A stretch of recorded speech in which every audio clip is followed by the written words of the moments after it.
Hi friends, పిల్లలైతే స్కూల్కి పంపించేసి నేను మా హస్బెండ్ అయితే మా ఆయన వాళ్ళ అమ్మమ్మ వాళ్ళ ఇంటికి అయితే వచ్చాము. అక్కడైతే వాళ్ళు కొన్ని మిరప మొక్కలు, టమాటా మొక్కలు, ఇంకా చిక్కుడు పాదులు ఇలాంటివి అయితే వేశారు. ఇవి అయితే మిర్చి బజ్జీలు చాలా పెద్దగా ఉన్నాయండి. అదే బజ్జీ మిర్చీలు. నేనైతే షాక్ అయిపోయాను, చాలా పెద్దగా ఉన్నాయి. ఒక రెండైతే తెంపేశాను.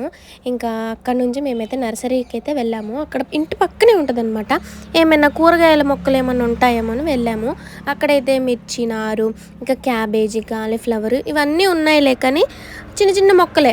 అసలైతే పళ్ళ మొక్కలు ఏమన్నా ఉంటాయేమని అనుకున్నా, కానీ ఇక్కడ మొత్తం కూరగాయలకు సంబంధించిన నారే దొరుకుతుంది. అయినా చాలా అయితే అమ్ముడుపోయాయి. ఇవి చాంబర్స్ లాగా ఉన్నాయి. లోపల మొత్తం కవర్తో కప్పేశారనమాట. చెప్పులు లేకుండానే వెళ్ళాలని చెప్పారు. ఇంకా చాలా బురదగా ఉంది.